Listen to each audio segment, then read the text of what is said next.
It's time for the View in Your Mirror podcast. I'm Katie Harms, and along with Lisa Rubin, we help you check in and curate the best possible you and the best view in your mirror. We share tips, tricks, and strategies from our 35 plus years in our respective industries. We talk about your day from morning to night and everything in between. We share our uniqueness, relish in our shared experiences. Along the way, we share conversation with fabulous people who give us their own thought-provoking insights. So come along as we help you hone the best view in your mirror. Oh, Lisa. Good morning, Katie. Oh, I'm chuckling because I remember the last podcast we had and our presenting sponsor, Rustica, and I said, well, the next time I go in, I'm going to try that. And of course, I go into Rustica and I'm standing in front of the counter and it's like, ooh, all the pastries and and it was around lunchtime. Actually, it was like about 11 o'clock. So it was before lunch officially. And I thought, you know what? I'm going to my good standby, my ham and cheese croissant. And I got the caramel decaf latte again, the sea salt caramel. And I was in heaven. I actually was at Edina. I sat the Edina location, Southdale Mall, outside of Southdale Mall, which is fantastic because I was parked, I don't know, 6 steps away. Tons of wind. It was an extremely windy day. Not that that matters, but nice and close to the car. And yeah, and yum. I mean, it was just a little slice of heaven. I'm so happy, Katie, that you were so happy about that. You're jealous, aren't you? Because I was in town and I got my Rustica. I am very jealous about that. I probably wouldn't have had what you ordered, but it sounds delicious for you. Yes. The avocado toast, if I was with you, I would have gotten the avocado toast. Yes. And I probably would have gotten because it's been warmer here in Minnesota lately. I probably would have gotten their iced tea because I really like their iced tea. And I know people go into a coffee shop not thinking iced tea, but that's what I get when it starts getting warmer. Yeah. Well, one of these days I'm going to have to give some love to Bede Makaska, the location there. Also phenomenal parking, easy to get. That's where I go a lot because I sometimes meet clients. Mm-hmm. If they want to, have a therapy session, I guess is what I call it. Instead of clothes, we meet there and we sit outside and they get a little coffee and a little croissant and I get my iced tea and my monkey bread or my cookie and I nibble and we sit there and we talk. That's kind of my place. Yeah. People were outside last week. Let me tell you, it was beautiful. It was beautiful. I don't know that we'll see. But yeah, the outside location there, and they both have such different feelings when you go into I them. agree. They're both lovely. They're both lovely. It just depends what part you're coming from. Yeah. Yeah, exactly. But I think as silly as it is, the parking is such a key. Yes. To be able to get in and get out, which is lovely. I agree. Yes, Rustica Bakery, part of the Jester Concepts group, which is taking the city by storm. I can't even name all the restaurants, but I know Butcher and the Boar, Starling, PS Steak, yummy and delicious. Burrow, Parlor. Oh my gosh, the Parlor Burger.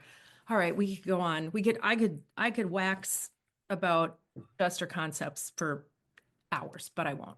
I love food. Can you tell? I love food too. I know. Good food. So yes, now I'm so excited for you. I am so excited for you and for this podcast because this is a big get, Lisa. I am just giddy. I am like, Katie, I did not sleep last night. Well, okay. I had so much going through my brain. You know how my brain functions. Mm-hmm. And I won't call it worrying, but like there were so many questions I had at 3:30. Were you kvetching? I wasn't kvetching. I was, I don't know the right word. I had so much. It's like I only know I have this short time with our guest today, and everything that she embodies and the career that she's made as a fashion designer is really what I teach and train my clients. It's like I am the other side of her.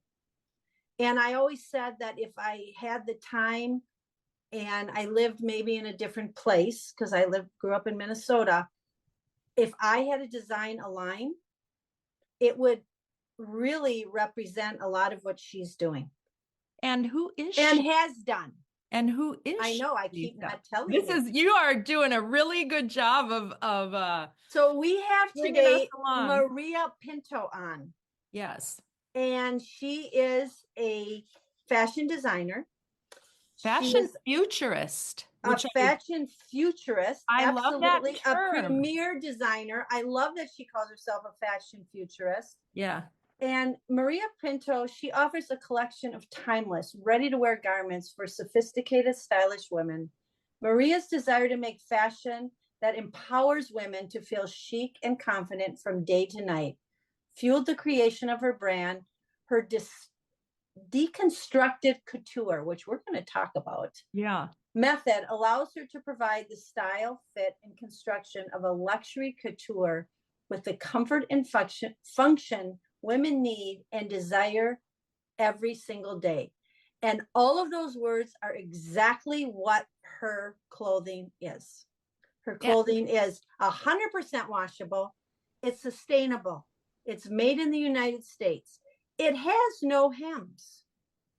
If you want to hem it, you take it to a good alterations person who has a good scissor and take it to Reza. Take it to Reza. And you just cut it. There's no hemming. There's no nothing. It fits everybody's style. It sounds easy. It is easy. And you don't think about easy and couture in the same. And she uses such beautiful colors in fabric that does not wrinkle. For my clients who travel all over the world, a lot of them will always have the pants or a piece from Maria Pinto's collections, because you can wear them 4 days in a row. And if you spill or you have a situation, you can rinse them out and hang them and they will be dry in the morning and beautiful. So I am just so excited. I just think she's an icon.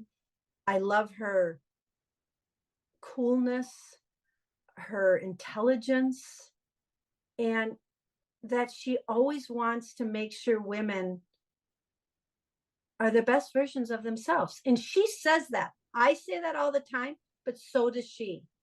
And so I just get like chill bones, you know? So yeah. This is fun. This is really fun. And she, you know, she's dressed a lot of famous people. Michelle Obama is one of the big ones. Excuse me. And she's been in Bergdorf Goodman's and Barney's, and you know, she's all over the place, but yet she sticks to what she is good at and what's going to make people feel good. Well, we'll look forward to bringing her on in a couple of minutes. Before we do, it sounds like well, you mentioned it, for the clients that you have that travel all over the world. Let's talk a little bit about that, because I've been in the airport several times in the last couple of weeks, and wow, is it busy. And it's a combination. We're in spring break season, starting of holiday seasons coming up, but I see a lot of travel. I see a lot of business travel happening again. It's crazy. I mean, Katie, in the last 3 days, I counted on my phone. I had 10 clients text me who are doing business travel, but not only business travel, they're presenting, or they're going to be on panels, or one of them is meeting with King Charles. But, you know, like they're all doing big things that they themselves can handle in their work environment. But where do they freak out? With what they're wearing, right? Because if they don't feel good in what they're wearing, they can't present. They can't be their best version of themselves. Maria Pinto's clothing does very well in this category. Mm. Because you just have a little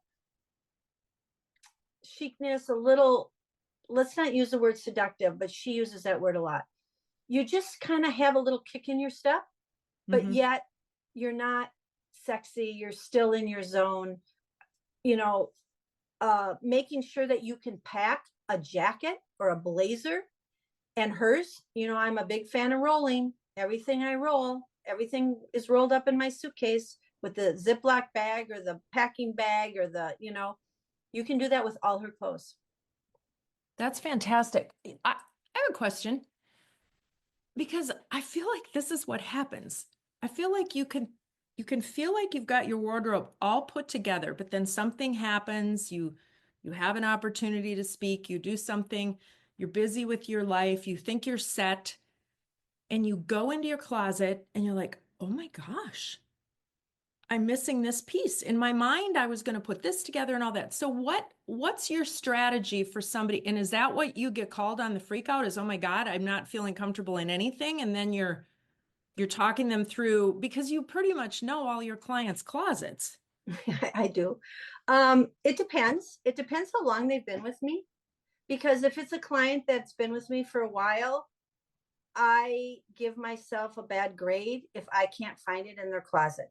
Now, for the clients that do a lot of speaking and that have a lot of photos all over the world, I have to be careful, right? So sometimes they need that new piece because they've been photographed in it so many times. Like yesterday, I was just at a client's house and she had Post-it notes, 15 of them across her desk on dates of things that she needed outfits for.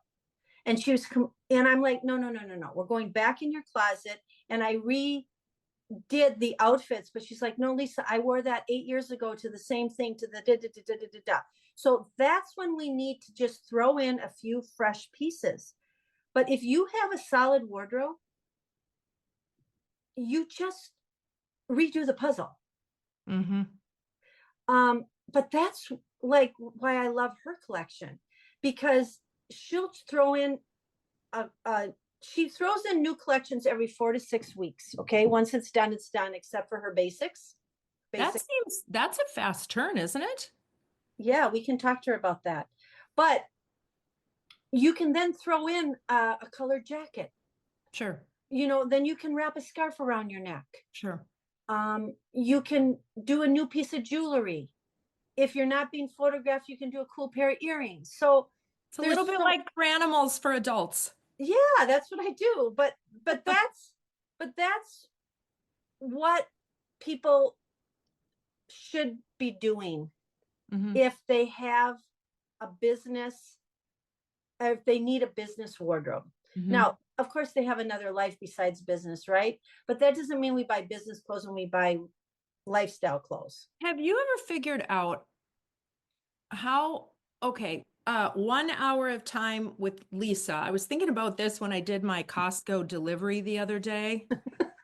I delivered it, like I got off the plane and literally stopped at the store where I had to get like creamer because I didn't want a big, huge thing of creamer, and did a few little errands and got home and literally met the Costco delivery guy at the house. But when I was checking out of Costco, it said, "You've saved an hour of shopping." And I thought, well, I feel like I've saved more than that because I saved the time driving there and the time back. And, yes, did I pay a How little about parking your car in a Right. Costco parking lot? In a Costco parking lot? And let me tell you, California is a whole different vibe. And so I'm thinking to myself, okay, 1 hour of time with Lisa saves you X. Have you ever figured out that equation? No, I haven't, Katie. I've Oh never my even thought gosh. about it. I think it would be really incredible to figure that out. And you could probably say the same thing about me. 1 hour of Oh, for sure. here, right? Saves you this because you're going to get it all organized and all of that. We should do that equation. We'll have to come up with something. Well, I just did it yesterday. I was at my client's house for an hour and I got her 16 outfits. Oh my gosh. And what I do is we do it. We take the Post-it note, we put it on top. I mean, I've been doing this with her for a long time, so I've trained her. But How do you do a Post-it note? Like, I would we be put the afraid that would Post-it note fall with, off the clothes. no. We lay it on the bed. Got it. We put the outfit with the shoes, the handbag, the earrings. It's all set. We put the Post-it note on top of the date and what the event is. That And take a is she picture. speaking? Is she on a panel? Is she in the audience? Is she keynote? And it takes a picture. So then, in May, when she has her event on May whatever, she goes through her phone. Oh, okay. And then she throws it in her suitcase and off she goes. It literally takes her the time to put in her suitcase. And guess what? These are things that can be done by the average person who doesn't want to hire Lisa Rubin, or No, right. not at the point where they Absolutely. can afford to. But it is taking your own time then to do this and lay this out if you feel confident about what's in your, and it's also a great way to know if there are missing pieces. And then I bet if you do this, you're going to spend less on the missing pieces rather than I'm going to order in this and this and this and this and this and this and this, and then they're going to be in a big pile on my bed, and then I'm going to shove them in a corner when I finally pack, and then I'm going to go on my trip, and then I'm going to come back and I'm going to be like, oh God, I got to return. And oh my gosh, if you can give yourself that time ahead of time, right? Exactly. And I have to laugh when you're saying that. So yesterday when I got to my client's house, she had bought 6 unauthorized purchases. That's what my clients call it. They don't even know. They don't even know that they all call it the same thing. Like, they're not friends, right? And she goes, so I go in her closet. I'm getting ready to go because she sends me an email kind of with the date. So in my head, as I'm driving, I'm thinking, and I go, what are these? And she goes, oh, they're unauthorized pieces. I said, okay, nope. I go, okay, no problem. But like, one thing she bought the dress, the top, and the jacket all in the same fabric. And I'm like, why? She goes, well, I didn't know which one you were going to like. And I'm like, okay. So I used the top and she's returning the other 2. But I'm like, it's okay that you buy things that you like. Like, they shouldn't be called unauthorized. Yeah, but you didn't pick them out. I don't care if you don't pick them out, as long as they work in the wardrobe. What you got. Yeah. And so people are like so nervous when they buy unauthorized. I love that. Okay. Well, we're going to talk a little bit more about unauthorized purchases. Maybe not. What we are going to do is we are going to welcome Maria Pinto, because wow, I'm beyond excited for you, and really excited to hear what she has to say and tell us how she got to where she is. So welcome, Maria. Maria Pinto, I know that my podcast partner is beyond thrilled to have you here, and I'm going to sit back and enjoy a conversation, listening for once, which is, not a trait that I'm very good at. Isn't that true of all of us? No, I'm more the listener on this podcast, but I'm going to do my best to be the talker this time, Katie. Take it away, Lisa. Thank you. Thank you so much for being on this podcast. I am so excited. I think of you as an icon. You are what your career and what you've done and how you started, but let's actually start there. Give us a little background of you, where I knew you grew up in Chicago, but like, how did it all start? I have to say how I came to where I'm at was it really started at a very young age. I have a twin brother, and we both knew when we were in our not even 12, 13 years old, what we wanted to do. He wanted to be an architect, and I knew I wanted to be in the art/fashion. And I literally started making clothes for myself. And then my girlfriends in high school are like, that's really cool. Will you make that for me? I'm like, sure, with a price tag. So I started selling clothes. My entrepreneurial spirit and my creative spirit melded immediately. And did you have a sewing machine, or did you go and use it somewhere else? Or was that a big deal for you?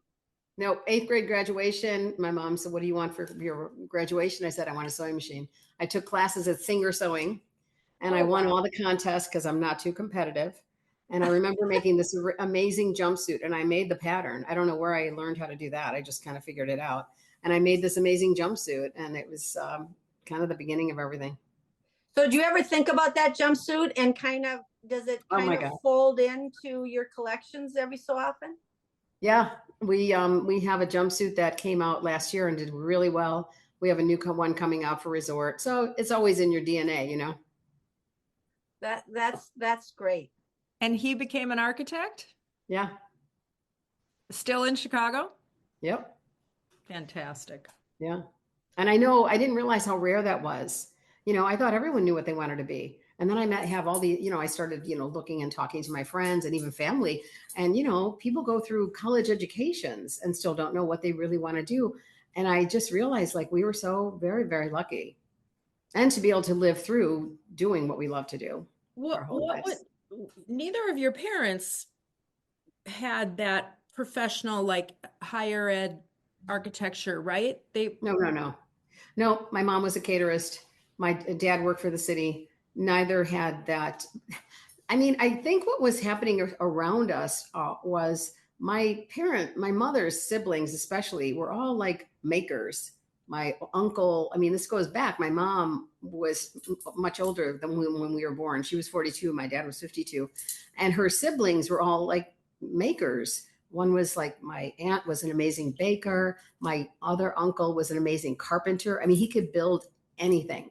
My mom was always doing things around the house. My mom was hanging wallpaper. I'm like, Mom, you're crazy. And she'd be up on a ladder. And so I think we were around makers, right? Which is rare now because not too many households are makers anymore. And I think that greatly influenced us enjoying like the process of building and making something, from beginning to end. Yeah, And that's you a think rare of the situation. modeling. You think of the modeling that was done Yeah. that you don't even realize. Well, and we were talking about that, Lisa, the lack of resources back then as compared to now. Like you couldn't go on YouTube and learn how to do something. Mm-mm. I tell that my interns all the time. I'm like, when I was studying, like, through high school and college, I had to go buy magazines.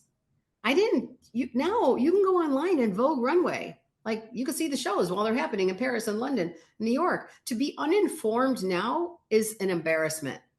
I mean, we had to I used to go to, I don't know if you guys remember Europa bookstore on State, and I would save all of my cash to buy, French Vogue and Italian Vogue. But I had to buy those things. Now you just get on the screen for free.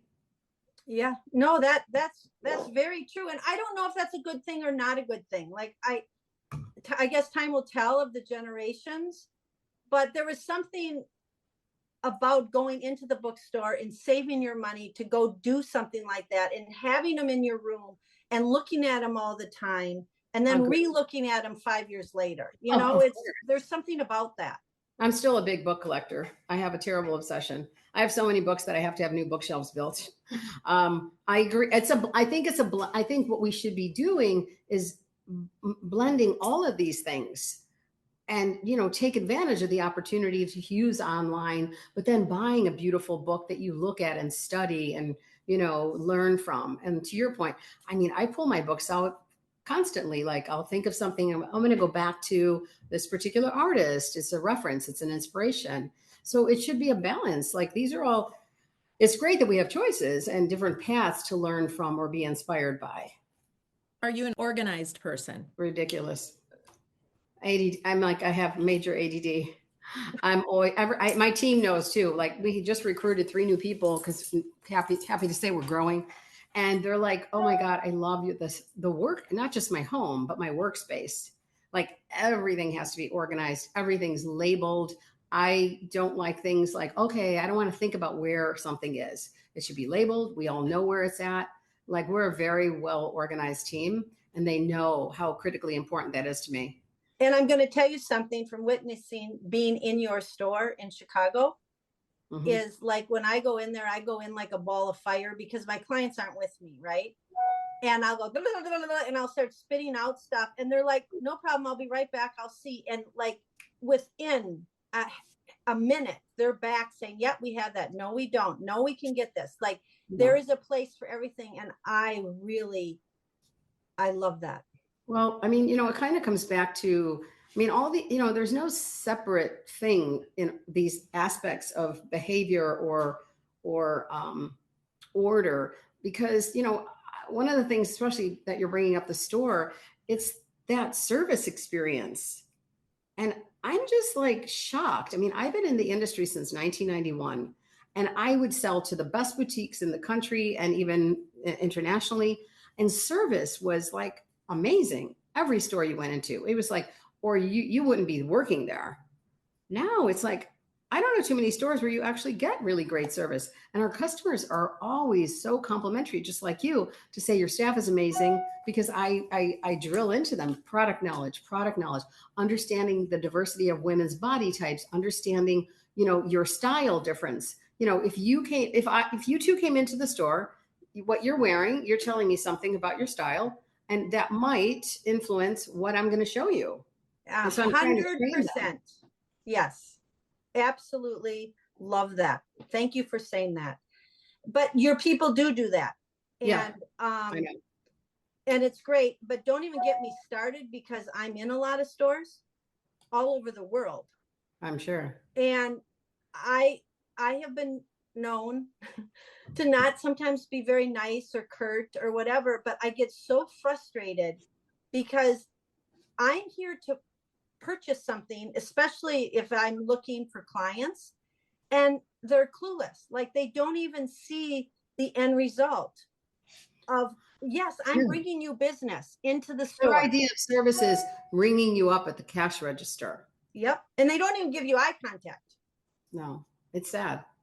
But It's hopefully, really sad. hopefully, in my small way, I know there are people that really enjoy giving that kind of service, and we want to cultivate those kind of team members. The focus. That's the focus. Clearly, the word is getting out. You're growing. Your efficiencies, you've put your efficiencies in place so you can do more. Yeah. And I got to believe the people that work for you are pretty darn happy. And what it sounds like is that's also been modeled to you, as the people in your life were very happy with what they were doing.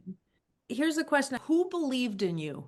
I have to say, I have been incredibly lucky through my life. I have had so many people that, and even now when you're having days where, oh my God, and as you grow a business, you're always going to have days, right? Getting through something like COVID, getting through the recession in 2008, getting through 9/11 impacted retail significantly. And there have always been, I call them my angels, and I call them little miracles. And I'm a spiritual person. I'm not a religious person, but I do believe everything always has a path for me. I know both of you have had contact with Sydney, and I am eternally grateful that I've attracted these kinds of people that so believe in me. I mean, they'll put themselves out on the road in front of a car for me. Don't tell them I said that, but I know how committed they are, because they go the extra 100 miles. And I want a team like that, but I also know it's a give and take.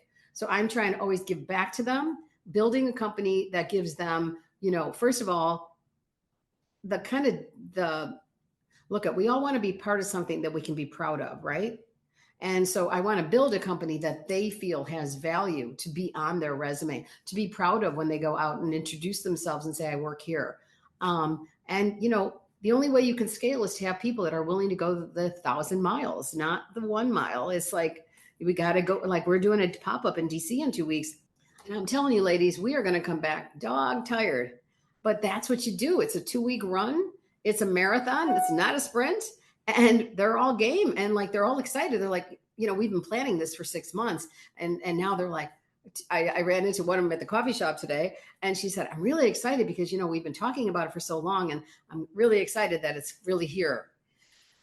So, it's just it's to your point about, there are always going to be people that are going to be your cheerleaders, your supporters, the people you can call and say, oh my God, even if they're not even in your business or your world. Like, I have a good friend who owns a restaurant, and, through COVID, like, he's really diligent about researching, and he'd call me and he goes, okay, look into the PPP, look into the blah, blah, blah. I mean, we all held each other up. That's what life is, right? Whether it's in moments of like high stress or just the day to day. I mean, that's what we should be doing for each other, right? Oh. So that was Absolutely. a long answer to a question. Sorry. No, I love the passion. That's what I love. And that's why when you go into your store and when people feel your clothes and they feel your collection, that's what you're bringing to the collection. It's almost like the energy of your clothes is through you. Thank you. I appreciate that, because, we do put so much into what we do. And I'm not saying other brands don't, but there is, from our production team to where I'm doing design and development, one of the things that I think is a significant part of the DNA of the brand is listening to our customers. I'm not always going to agree with you because what you're asking for today is probably going to be old news by the time the next, I'm working on spring of 26. We're in production Right. for fall of 25. So what ideas you're giving me today sometimes have some relevance. And I'm like, I'm going to put that in our, consideration pile. But in general, we listen and we observe, like we see, like it influences how I fit something. Like, I see body types and I see a pattern that happens. And so small changes make big differences in the success of a garment so that you can make the purchase and it's flattering, right? Because what ends up on the sale rack? 90% of the time, stuff that doesn't fit well. Right. Exactly. And what I really like let's take your pants, right? Yeah. You have a pant for every body style. That size 0 that walks in the door and that size 16 that walks in the door, you have a pant for them. There aren't too many collections where you can say that. They can put it on and that is the pant that they travel in. And like in our prequel to you, I talked about the fact that you can take that pant on a week business trip and wear it 3 or 4 times with different things on top. And if for some reason you drop coffee or you spill or they feel dirty, you can rinse them out a little bit and hang them up and they're dry. Yeah. So the fact that your stuff is washable is huge. It's huge, especially when people are traveling internationally. Any one of us, because we're all living fast lives now. Right. And I think, my old collection was all very very dry cleanable. And, silk charmeuse linings, beautiful silk fabrics for the blouses. And, that was fun to do. And I think what was important about that was 25 years of my career informs what I'm doing now. So now I'm taking all of that high level design and understanding of fit and bringing into something that's very accessible and highly functional because we're moving too fast. We don't have time. And what I also appreciate hearing from my customers is that we have a client that just moved here a couple of years ago from Connecticut for a big position here. And all of the people in her office said, oh, you should go to Maria Pinto. She has really beautiful clothes. So she came over. And after shopping with us for about 6 months, we hosted an event with her. And I overheard her say to her friends, for the first time, I don't have a separate wardrobe for work. Maria's clothes, I wear all the time. I take them on personal trips. I take them on work trips. And, so we're building into your closet in a way that gives you super high function, high purpose, because, at the end of the day, I think it's about less is more. I don't think it's about having an insane amount of clothing that doesn't function for you. And it's frustrating when you open your closet door, and that shouldn't be the case. You should open the closet door and have joy. And say, okay, I've got this, this, and this. It goes in my suitcase, or the outfit's so that's why I love monochromatic. Keep it simple. Yes, you do a great job with monochromatic, but you use color. You use color, you fold in the color so beautifully, and I love that. And then let's talk a little bit though about the prints that you do for every collection. I know you get inspiration from many different things, but where does it start? So it starts with the inspiration. So for the last year and a half, I've been really focused on Japan. Maybe it's an obsession because I haven't been there yet. I'm looking at your art behind you. Yeah, all these wood prints. And so it starts with an inspiration of probably a place or an artist or an architect. And then I drill into the what is the essence of that place. And it's not like you're going to come into the store and say, oh, it looks like she's inspired by Japan. You're not going to see kimonos or, you're going to see a subtle breath of it, like a breeze that washes over you, like this print I have on. So it's more like the essence of an inspiration. So moving from this for fall of 25, I wanted to switch the whole thing up because I felt like we needed it after, I think it's been 4 seasons that we've been focused on Japan. So now I'm moving to Rome, 1950s. It's very different, right? You even know it just hearing it. And do so you have a dream? Did one day you wake up and go, Rome, 1950s? Where does that? When you referenced books before, I just keep the ridiculous amounts of books around me. And I don't know, something triggers my spring of 26, because we're never in the moment. I'm working on, spring is going into the store. It just launched this week. Summer will come out in May. That's in production. Fall is in production. Holiday is in fittings and development. I'm never in the moment, right? So I'm also working on fabric prints for spring of 26. And the inspiration for that came through an Instagram post. There's this cool guy on Instagram. It's Nino's Architecture. And he's this young, cute guy that travels all over. And he did this whole post on Brazil and this architect from the 1950s. So that's where we're going to spring. It's just and that's why I tell I have a lot of interns that are studying design from the schools in the city. I'm like, you guys, you have to be on overdrive, putting things into your brain to constantly stimulate you. I mean, I have everywhere I go, I have books and magazines and just things that just fuel my brain. I don't know any other way to be. And then it kind of distills down and you know where you have to go. And the good thing about an inspiration is then it creates boundaries. Okay, so you asked how it starts. So here's the inspiration. So then it starts to inspire, what should the prints look like? And then what are the shapes? What's going to inspire the silhouettes, right? So 1950s, what does that tell you? Kind of nipped in waist. We're doing this really cool interest with half of a zipper. It becomes the hem of a jacket. And what it does, and the fabric well, it gives the jacket hem just this lift. Remember when you would put horsehair in the hem of a dress? Mm-hmm. A formal dress? Horsehair would give it that volume, that lift. So we're putting this half zipper in the hem, and all of a sudden the jacket becomes this little sculptural thing. In a cool way, not in a way that's not understandable. Again, everything has to come back to function. I can't wait to see that. Function is my word, but as I'm sitting here, we're going to take a quick break and we're going to come back and kind of talk about how you organize your day. But 3 words, I'm always pulling out words when we're having these conversations, but 3 words really, ease, effortless, and energy.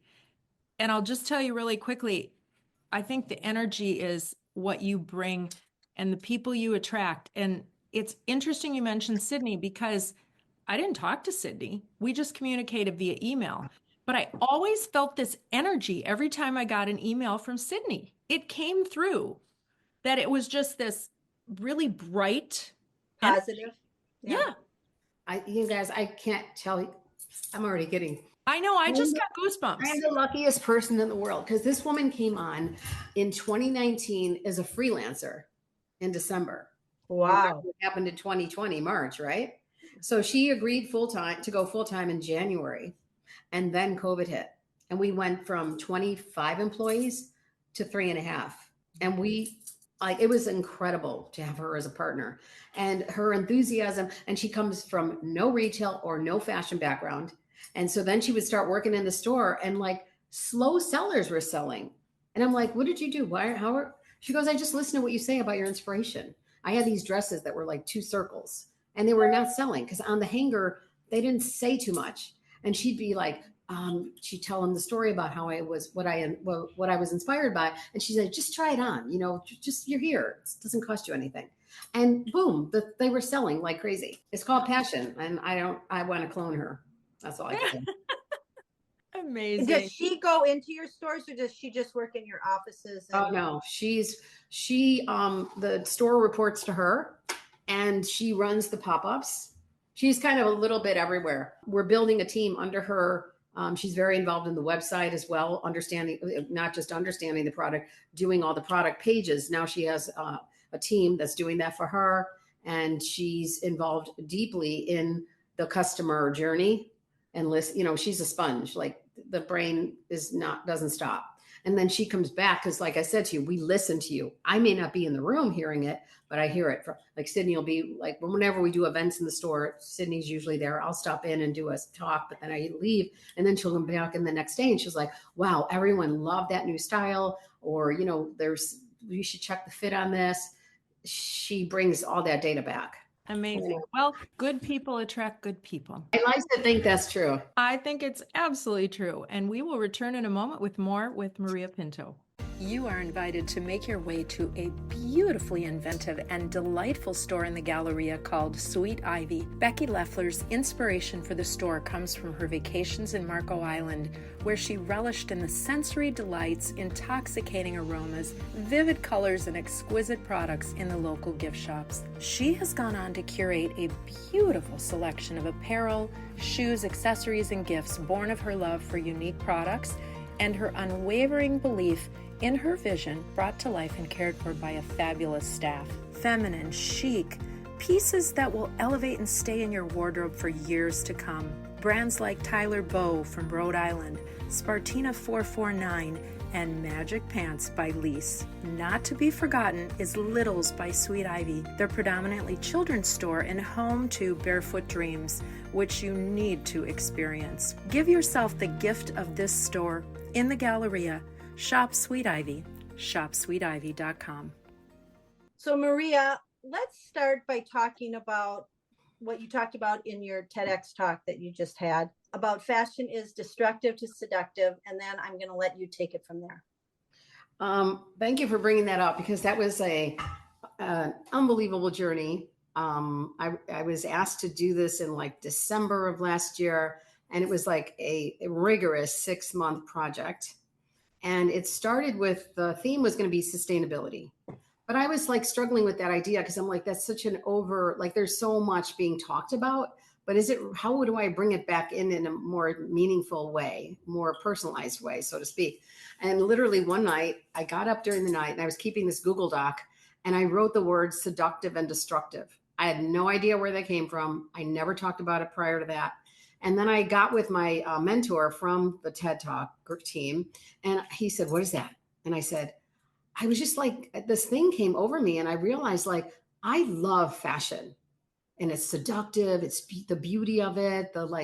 I do believe fashion is transformative. It makes us feel like a better version of ourselves, as a client of mine was quoted in Women's Wear Daily. But on the other side, especially for women, it can be very destructive. It can be destructive to our confidence because we're buying the wrong things. It doesn't make us feel great. You go into stores and you can't find things that make you feel good. And so the whole theme became, how do we go from seductive and destructive to seductive and constructive? And the underlying theme was being more intentional with your purchases. Not only are you going to invest money, but you need to be investing time. You need to go to a store and, number one, know what you're looking for. Don't be swayed. We talk about cake and frosting. Don't be swayed by the frosting, because the cake is what you really need. Get those great core basics. But again, like just taking that shopping experience to a very intentional, deliberate effort in terms of what you bring into your closet. Because I know a part of the problem for a lot of women that does make fashion destructive is you open your closet and you're frustrated because like there's this menagerie of stuff that, how does it go together? And most of the women I know, and I tell my team, because they're all creative, right? My stylists in the store, they're all creative backgrounds. I'm like, our clients are not looking to get up in the morning and say, oh, this is interesting together. They don't have time for that. They need to have it like ready. They need to go 1, 2, 3, and I'm at the door. So there's where the constructive part plays in. But I can go on forever, you can tell. So, and now do you understand why I'm the yin and the yang to her? Oh, Because that's what I do. That's what people hire me to do. Exactly what you said. I think you and I are the yin and the yang. I think you two are kindred spirits, is what you two are. If you get the opportunity when we drop this podcast to listen to our opening, we essentially were talking about that, because that's it. You want ease, effortless, you want efficiency. People are busy with their lives. They want to be able to comfortably, but they have to also put the time into getting there. If they're not going to hire a Lisa Rubin, or if they're not going to consistently shop at the same store where you know the wardrobe, they have to know the steps to put in the time to edit, to curate, whatever words we want to use. Right. And then take away all the minutia that's coming at them, that you have to have Put the blinders on. Put the blinders on and be comfortable in what they have. Right. for I sure. call that the noise in your closet. It's not the music, it's the noise. Love that. And we got to get rid of the noise. Agree. And that's once you do that, like all of a sudden your clothes that you've had in your closet take on a whole different character. Yeah. Then there's joy. Then there's joy. I think that dress should be joyful. It should be joyful. I also think that we wildly underestimate our clothing, the impact of what we wear to the rest of the world. I was at, I do a lot of keynote speaking for different organizations, and I was at a law firm in Houston last week, and we were talking about purposeful fashion and the impact on what you're wearing to the audience you're presenting yourself to, right? So, you know, a lawyer has in-office days, they have court days, they have client-facing days, and it's like, what does this tell your audience? And I think it's wildly underestimated. I hate the expression because I don't like the word judge in it, but we do make assumptions or judge a book by its cover. Yep. I'm not judging you, but when you walk in the room, you're telling me something by what you're wearing, how you style your hair, why did you choose that striped jacket today, you know? And so that's telling you something. I use this reference. I don't know. I came up with it. I was having lunch with one of the head of the New York office for this law firm. And I said, you know, I remember years ago, I had a case and I needed a lawyer, and I was referred to this man. He was dressed impeccably. The first time I met him in a suit, I was like, very believable. And I felt trust, like this guy is going to do the right thing for me. And then a few weeks, you know, into it, I had to meet him at his office on Friday, casual Friday. And he was dressed so casual. And I was just like, I don't know if I feel the same way about him. So what I call that is when I talk to new clients or when I do my corporate speaking is I say you have to mirror who's on the other side when you're doing it. And so you really at the same time, Lisa, you also have to hold true to yourself. Absolutely. And so if you're creating your persona should have consistency every day of the week. Like a lot of times in these conversations, people say, well, what do you think about what you wear for travel? I'm like, I dress the same way. If I'm going to be presenting at a pop-up when I'm traveling, I don't know who I'm going to see. And I want to enjoy just like, running into a client or running into someone and feeling like the best version of myself again. No, what I mean by mirror is that if you're going to be doing your pop-up, right? Well, you're not going to show up in your workout clothes, right? You're going to still show up in something that represents, your collection, but right. You know, there's time and place for all of our clothing. You have to keep in mind that I'm not wearing a cocktail dress to a breakfast meeting, you know? Right. Or you're not wearing leggings and a sweatshirt with a hoodie, which seems to be a big problem today. And that's why I get hired a lot, and they haven't even combed their hair or brushed their teeth, and they show up at a board meeting, you know, and they're like, well, what's the big deal? You know? Yeah. So it's strange times. Yeah. It's interesting. Lisa, you talk about a uniform, right? I talk about there is a uniform. And there's different uniforms. Like your clothes are my clients' uniforms. Right. Yeah. Like that's what they pack. That's their uniform. But I love the idea too. I love the idea too when you were talking about how your clients come in and they say, now I don't need to change between my day wear when I'm not working to my, it's all comfortable. I feel comfortable. Think of the time that's saved, right? I go back to the efficiencies and all of that. I want to pivot really quickly. I want to know how you organize your day. What's a day in Maria Pinto's life look like? So I'm at a new phase where I'm really trying to be, because remember, I run a business, but I also have my creative work, right? And so I have, days blocked where no meetings are allowed to be scheduled. Those are my creative days.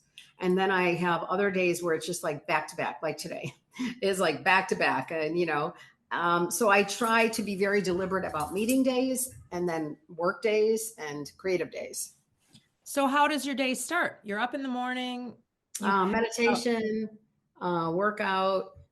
I'm trying to build into a whole routine of nature walks, check in with me shortly and see how well I'm doing on that. You live in the city?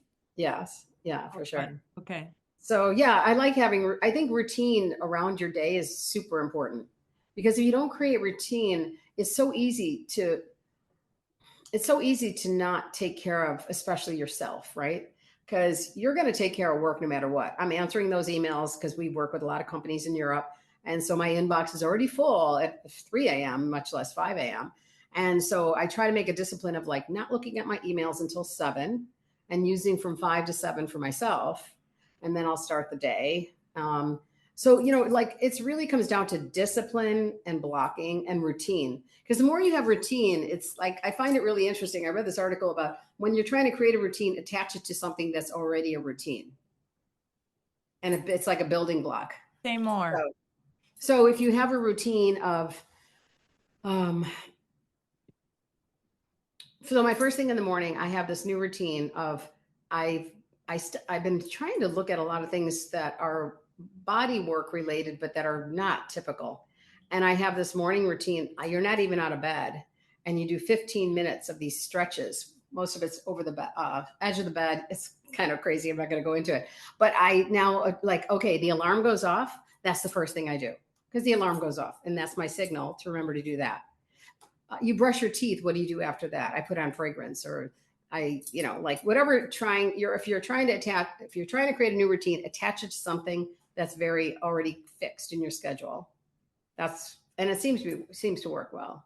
I want to know about that exercise in your bed thing. that would work for me. So my twin brother my twin brother is like my health guru. He'll love hearing this podcast. He researches everything that's like the most forward thinking in terms of health and well-being. And a lot of things that in Eastern medicine are about the meridians in the body, the pressure points and acupressure or acupuncture points.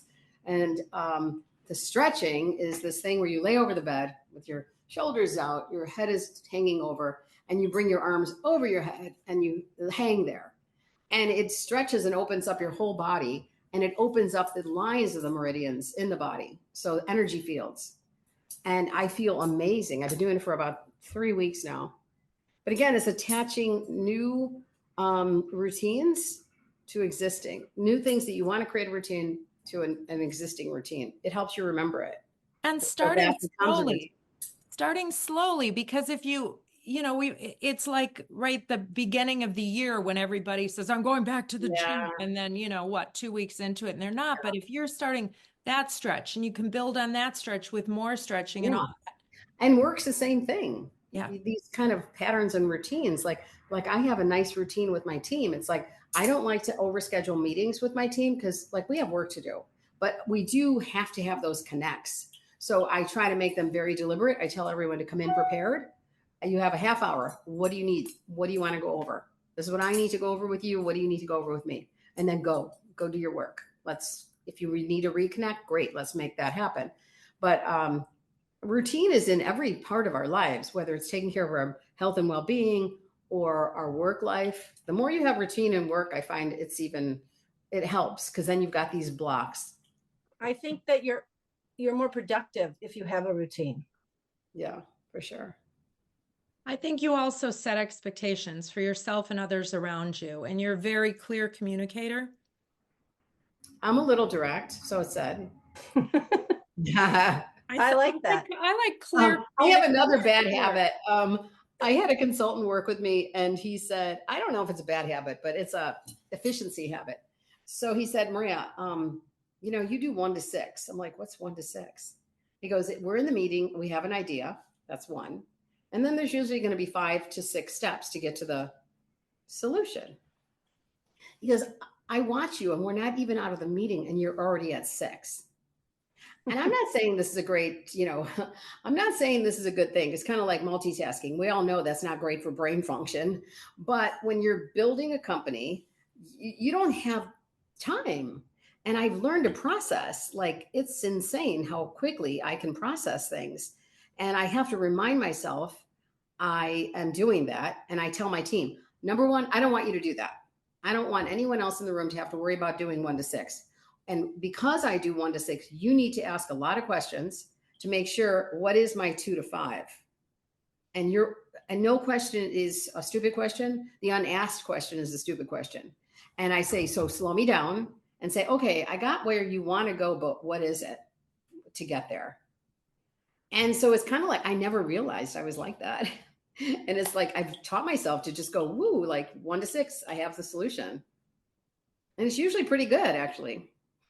I understand that. I got that. I get that. And maybe that's kind of what I do, Katie, with you and I. That's for a whole nother conversation. That's for a whole nother conversation. No, I think I'm going to think about that for a while though, because I think that's fascinating. But again, you must have instinctively known that because you've put other things in place to build your team who can infill, right? Who can be the 2 to 5, you mean? Yeah, you've created the 2 to 5 without even realizing that you needed the 2 to 5. You've put people in place that have built that. But unfortunately, I'm here to tell you, there is one other person that does pretty well at the 1 to 6. Back to Sydney. The rest of the team is going to hate me if they hear this podcast. No, I mean, she's been around me so much, and it's like she understands, like, there's an efficiency in learning how to think that way. Because I also think that, okay, how many steps do I need to take to get to here? And sometimes you do need the 10 steps, right? But then sometimes it's like, okay, give me 2 or 3. What are we doing here? And it's also just like organization. Like, I'm amazed at, not everyone really understands organization. Like when we're going to the DC for a pop-up. We are literally bringing 400 units. And these are style. So every style, we have a size run. It's more like a trunk show. When we get there, there's going to be rental companies showing up. There's going to be flower, because I'm big on flowers, so I have to do flowers. And it all hits. And we have from like 9 to 5 to create a beautiful boutique. So we need to be organized. When I have all these freelancers come in, I'm not, they're not just going to walk in and know what to do. So we have to have this whole like room ready so we can point and say, okay, here you go. Hang these, steam these, do this, do that. And, I don't know. I'm digressing. Pull me back in. No, it's okay. No, it's okay. I have done a pop-up with somebody for about 10 years. I know how that all works. And it doesn't have to be a pop-up. It's just learning how to have an organized. Well, I mean, it's a trunk show. I've done a trunk show, but it's a lot. And it's stuff that but everything's a lot. You don't realize the behind the scenes that go into something like that. I mean, if you're just going into a room, you have to have places to hang the clothes. You have to have dressing rooms. Organization and an organized mind is in all aspects of our lives. Yeah. So the more you learn how to sort of like understand what organization is, it plays into everything you do. Right. And to your point, Lisa, about appreciating things. So I have a man who's just started with us, Ulrich. And, when someone comes into the company, he's more on the business side of things. He's going to become our COO. I walk him through and he goes, I have like a newfound appreciation for going into a store and seeing a garment hanging there. People have no idea what's behind that garment hanging in a store. You're right. It's your job to. You're absolutely right. Yes. Mm-hmm. Your store versus, I'm going to ask really quickly, your store versus online, what are you seeing? Are you seeing a resurgence in people coming back into stores? I mean, Chicago's such a special place, I feel like. Yeah. I think it's both. I mean, I think people still really enjoy the in-store experience because you're able to, explore in a different way, try things on. But if you don't have access, then that's why our online business is doing so well. If you don't have access, you could still order online. We do a lot of scheduled Zoom calls with people. So like we could schedule a call with you. We could walk you through styles. You could tell us your pain points. Our stylists will recommend, different styles based on, understanding your likes or dislikes. So, there's ways to do online and still get a personalized experience out of it. But, I don't think brick and mortar is going to ever go away. I just think that it's in free fall. And I think it's all going to come back to service. Because like I tell my team, it's like, look, if you're not going to give service and have great product knowledge and understand this woman, she could go online. She doesn't need you. The only reason she needs you is because you're going to add value to her experience and help her find like beautiful pieces to service what she came in for, It's true. Maria, what do you think your superpower is? Oh, wow. I only have one. Darn. I think my superpower. You can have more than one. You can have more. Oh, okay. I love that answer right there. That's the best answer. Yeah. I think my superpower is that I just love to make beautiful things to make women feel amazing, because it's so hard. I mean, look at being a woman. I mean, I love being a woman, but compared to being a man, we have so much stacked up against us, especially in the aging process and just life process, right? And so I think my superpower is bringing together my creativity with things that will make you like be able to just have a greater experience by putting on one of my pieces. There's a book that I read years ago. I can't even remember much that was in it other than the title, and it was Getting to Yes. I feel like in your life, you've gotten to yes quickly and efficiently. I don't know about that, but thank you. Well, and let's talk about this. That's kind of a funny thing too. Maybe not quickly, but you've gotten to yes in steps along the way as you've progressed, right? Mm. So you started your line in 91, and in 2007 you dressed Michelle Obama. We can't forget to talk about that because that's a pretty significant step. So that's probably when a lot of people heard about Maria Pinto. Right. And there's a lot of people that'll say, oh, well, she came onto the scene quickly. Well, 91 to 2007, you were doing the work. Right. I mean, I came onto the scene in different ways, because from 91 until 2007, 8, I mean, we didn't start online until this brand. So I was relying on my brand awareness through stores. So I was selling Bergdorf, Barney's, Saks. And then, we're an influencer society. And so to dress iconic women, whether it be Michelle Obama, Oprah Winfrey, Natalie Portman, whatever, we're a culture that looks to, oh, she dresses so-and-so. I want that. And so that was a pivotal shift for sure. Neat. Was it as delightful of an experience as I imagined that it would have been, or was it nerve-wracking? Oh my God, no. It was beyond delightful. It was just this interesting journey, because I met, she is the first lady, but I met Michelle when Barack was running for Senate. I made her a suit for the swearing in. And then it was sort of like we went to the same gym and we got to know each other. And then she came, I'm listening to the news like all over the rest of the world, and he's thinking about running. And then, it became a whole nother situation of like considering how to dress for campaigning, whether she was in Iowa or New York. And then having I didn't have a store at the time. I didn't have a store yet. And she would come to our studio, which was this beautiful big warehouse building with all kinds of other companies. And Secret Service would have to sweep the building. And they would tease my other, tenant. The other tenants in the building would say, oh my God, are we going to have a sweep today? I'm like, I don't know. We'll see. So just like it was a journey of like watching them traverse, like going through this whole process. So it was amazing. But knowing the person in such an intimate way and confirming what we all suspect is she's really just that incredible. They were both wonderful. Yeah, that's neat. Yeah. That's neat. Lisa, last question. I have so many more questions, Katie. You got to pick one. I have to pick one. If you were to think about something you haven't done yet, what would it be? What I would like to do is sort of a project. Well, not a project. I would like to have a exhibition that merges my creative work, because I also paint, and fashion, and have a adjoining coffee table book. I don't aspire to little things. What can I tell you?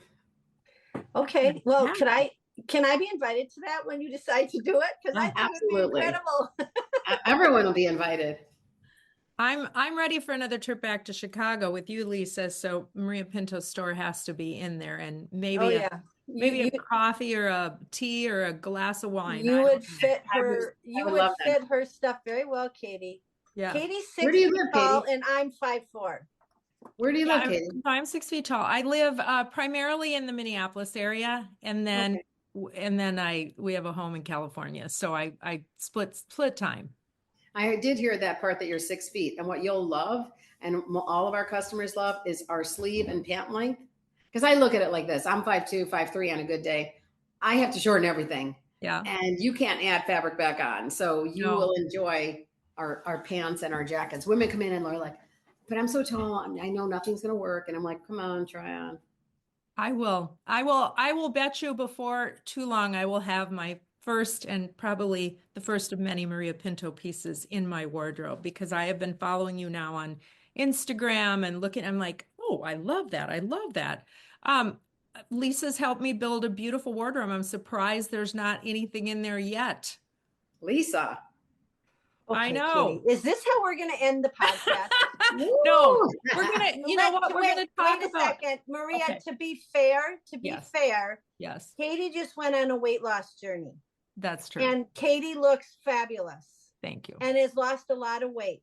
Yes. So I wasn't going to tell you about it until you were where you wanted to be, because then once you put her pants on, you will never go back. Great. I'm in. I'm in. I'm in. This has been incredible, and I can see the allure. But truly I love knowing the story behind it and that energy. I'm a big energy person, and that it's coming through in many different ways, and everything is as timely as it's supposed to be, right? In its time. And just keep being you and doing what you're doing, because the world needs people like you. Oh, thank you. I appreciate 100%. that. Before we go, we're going to spend a moment talking about the nonprofit that you brought forward, which is The Simple Good. Tell us a little bit about that. So it started with this friendship of the woman that founded it, Priya Shah. And, anything art based and youth driven to help inspire, younger people to see life a little different.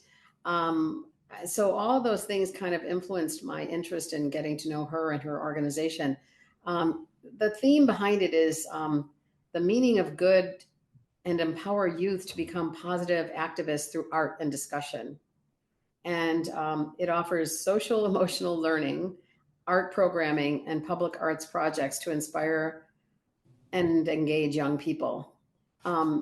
I think there's not enough of those things. There's another organization in Chicago that I love. It's called Marwin. Just having programs that bring kids off the street, inspire them, help them see, because the art will save everyone's life. Mm-hmm. Creativity and art will save all of us.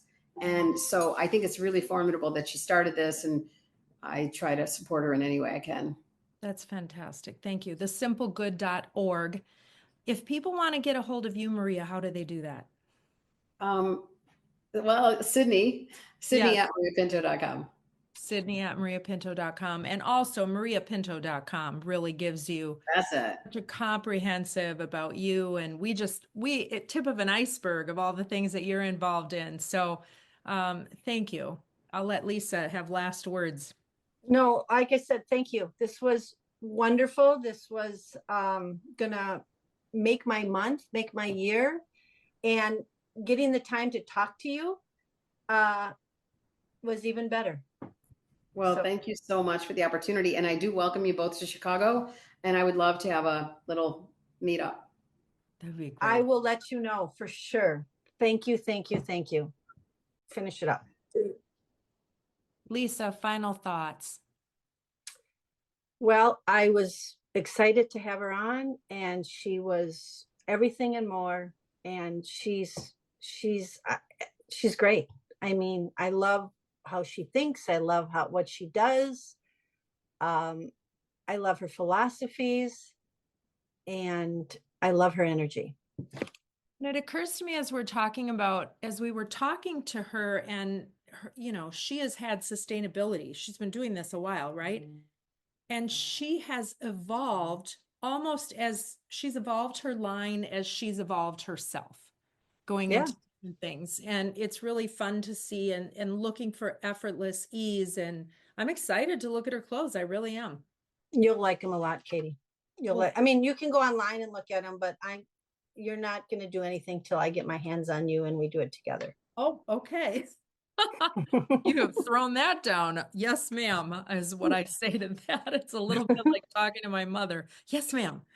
Not that I ever said, never, not that I ever called my mom ma'am, but yes, mom. Yes, Lisa. I'll do it. All right. Well, listen, we appreciate everyone who tunes in.